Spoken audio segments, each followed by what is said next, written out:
Párrafo cuarto. Conocimientos para juzgar los hechos en general. ¿Qué cosa hay más satisfactoria que poder juzgar los hechos que a nuestra vista se operan, ya sean de los hombres o de la naturaleza? Atrás os dejé el ejemplo práctico de la subida del escalón. ¿Qué cosa hay más sencilla y rutinaria que esa práctica? Sin embargo, tiene un estudio muy profundo y largo, científicamente. Las cosas no consisten en hacerlas, sino en comprenderlas, y en la ignorancia, todo lo hacemos y poco comprendemos, pero en la sabiduría, se exige que todo se comprenda antes de hacerlo. Es como no se puede errar ni equivocar. El que dice haré lo que salga, al tomar en sus manos un material y una herramienta, ese es un ignorante. El que toma la herramienta y el material y dice voy a hacer tal cosa y la hace pero no sabe explicar las leyes a que se sujeta su hazaña, es un obrero, pero no es un maestro. La industria es servida, pero no la sabiduría. Es necesario saber el porqué de las cosas, qué leyes las sujetan o producen y a esto tienen que aspirar todos los hombres. Es muy pequeña la capacidad humana, científicamente, pero es infinita la capacidad del espíritu, cuya es la sabiduría. Ocurren casos muy notables en que un obrero ejecuta una acción sin poseer universitariamente títulos de ciencia y no la ejecuta el que tiene el conocimiento científico de la obra. ¿Cuál es la causa? Aquí la eterna pregunta: ¿cuál es primero, el huevo o la gallina? Primero, quedad sabidos que es antes el huevo que la gallina, porque todo ser en la creación, primero aparece en el huevo, hasta para el hombre. Ahora, veamos quién es primero, si el arte o la ciencia, ya que el obrero ejecuta una obra sin los conocimientos y mejor dicho, sin la posesión del título universitario de aquellas reglas y leyes a que se sujeta la obra. Si el mundo no se hubiera creado, ¿estaría sujeto a leyes? ¿Y si una ley no existiera el mundo hubiérase creado? Sin la ley de la creación que es amor, que es sabiduría, no se crearía un mundo, pero si no existiera el espíritu que es el que crea los mundos, la ley no los crearía. ¿Qué es pues el espíritu? Es el artista, es el arte, luego es el arte y el artista antes que la ciencia que hace la ley, como es antes el espíritu, que la ley que se crea por el espíritu. La ley se creó por el trabajo del espíritu, y así también, la ciencia que legisla un arte, ha nacido del arte mismo, lo que nos dice claro que, el arte que es progreso es antes que la ciencia. Mas luego nos encontramos con que, una vez que se legisla un arte por la ciencia y sus leyes que se crearon de ese arte, el arte, después, con esas leyes y reglas, se desarrolla rápidamente. De aquí nace el equívoco de anteponer la ciencia al arte. Es un error. La ciencia será siempre hija del progreso y el progreso es el arte del cual nace la ciencia. ¿Queréis una prueba concluyente? La tenéis atrás bien descripta en la aparición del hombre que, desde el cataclismo de la tierra para fundir todas las cosas del globo en una sola materia y todas las almas animales en una sola alma, para la creación y aparición del hombrecillo que alcanzó 50 centímetros de desarrollo. Pasaron 10 millones de siglos, y hoy, el hombre, desde su concepción a su nacimiento, solo pasa encerrado en la matriz de su madre 275 días, 9 meses, en lo normal. ¿Por qué esto? Aquí se amontonan muchas circunstancias, la vida ya iniciada y hecha, el alma ya creada y viva racionalmente, por su maridaje irrompible con el espíritu, la mayor pureza de la materia que le sirve de huevo y albergue, cuya diferencia la tenéis en lo que ya de la tierra fría e insensibilidad de ésta y del tronco del quino, al cuerpo humano que ya es solo esencia, pero que para esto invirtió el arte, diremos así, en hacer nacer al hombre 10 millones de siglos. Pero el espíritu se perfeccionó en el oficio y luego pudo hacer leyes y reglas, para conocer, al menos, el porqué de la concepción, del nacimiento y del desarrollo, aunque ignoren el cómo, hasta hoy que se les dice y lo probarán. De modo que, si no existiera el embarazo y luego el parto por el que nacen los seres, no tendría la medicina el estudio y luego las leyes de la obstetricia, porque el arte no existía, y si hoy hay ciencia obstétrica, es porque existe el embarazo y el parto sobre el cual se estudia para hacer ciencia, ley y reglas para su conocimiento. Así pues, si el hombre no hubiera hecho primero casa, no hubiera nacido la ingeniería y la arquitectura, y si antes no hubiese fundido los metales, no habría las leyes de fusión que tanto adelantan la belleza y fuerza por las aleaciones de unos con otros, de donde se deduce claro,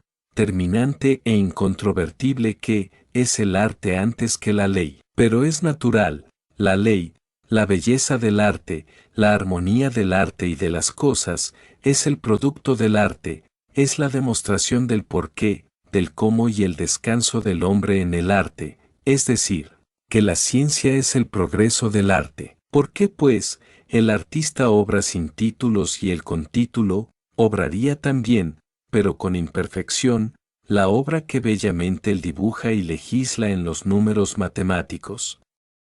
Observemos, sabemos, que todo se mueve a la justicia de la ley, la ciencia, nace de la experiencia de hechos consumados en el arte, sea el que sea el arte y el artista, luego la ciencia es el mismo arte, pero espiritualizado, porque es la esencia del producto del arte, y por lo tanto, la ciencia se acerca al espíritu, que es sabiduría. Aquí, la ciencia está ya por encima del arte material y por lo tanto, el sabio de una ciencia está en un valor esencial sobre el artista manual, porque los números dan la facilidad de amenguar el trabajo muscular del artista y dar mayor producción, más belleza y armonía con menor esfuerzo y peligros.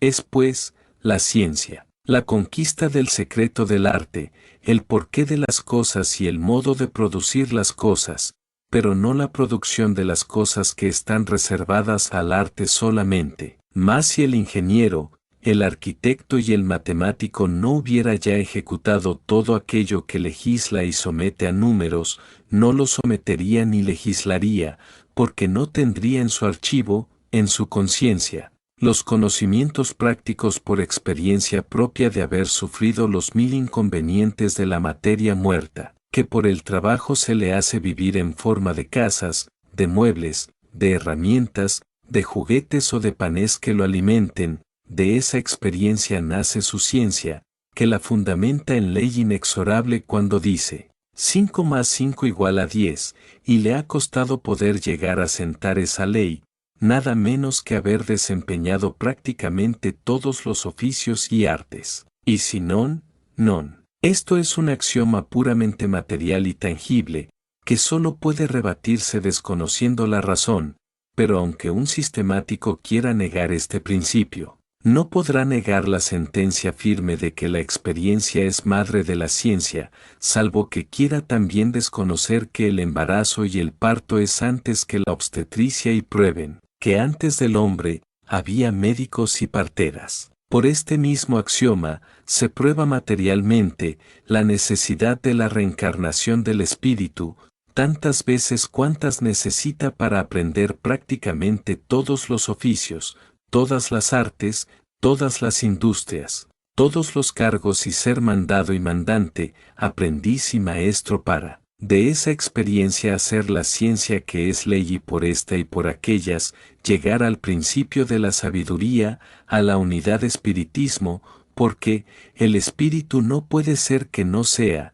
sin dejar de ser el creador. Y pues el Creador es eterno y de él procede el Espíritu y es su consubstancial y la vida es movimiento y acción, el Espíritu, no pudiendo reencarnar, no puede demostrar la vida. Y como toda la obra de los mundos y hasta la del propio cuerpo que ocupa el Espíritu en cada existencia es hecho por él mismo, sin la acción del Espíritu, no existirían los mundos ni los hombres y la vida sería una ficción. Y pues la vida es real y las ciencias se completan para volver a la sabiduría de donde salen como ramas de un árbol para sazonar los frutos del tronco y por cuyas ciencias el hombre comprende el porqué de las cosas, es porque el espíritu va y viene tantas veces cuantas necesita en su incesante carrera, que jamás termina. Porque si mientras como hombre artista es aprendiz, y cuando hombre de ciencia es obrero consciente, cuando ha aprendido todas las ciencias, es maestro, y si luego no pudiera comunicarse y gozar como espíritu enseñando a otros aprendices, ¿de qué le serviría su trabajo? ¿Dónde estaría la compensación de sus luchas? ¿Dónde, en fin, la vida de progreso y la justicia? No vivió en la tierra entre seres que amó, entre obreros como el que de ellos aprendió y enseñó y que con ellos sufrió. ¿Cómo podrán borrarse esos efectos, luchas y peripecias del arte en el aprendizaje? Y cuando maestro no tuvo compañera, hijos, hermanos y padres, que por justicia, misión o afinidad estarán algunos en tierra. ¿Por qué ley no podría venir a ellos? Sabed que todos los seres de la tierra tenemos que encontrarnos unidos, como os dije, como el copo del algodón, que de cualquier fibra que tiréis, arrastraréis todo el copo, y si así estuviéramos ya, la tierra habría terminado su misión, porque el hombre habría llegado a su plenitud y, aún falta para eso pasar largos siglos en el disfrute de la comuna, enlazándonos en puro amor y sin conocer el odio, y pues hay odios e imperfecciones y vemos el colmo de la injusticia, es que aún estamos en el rudo trabajo de la materia que tenemos que apurar, para luego disputar el sabroso trabajo de la sabiduría, que es del espíritu y que recién empieza en la tierra, por lo que, los espíritus, pueden comunicarse y lo hacen, para trabajar en la unidad de materia y espíritu. Uno es el principio.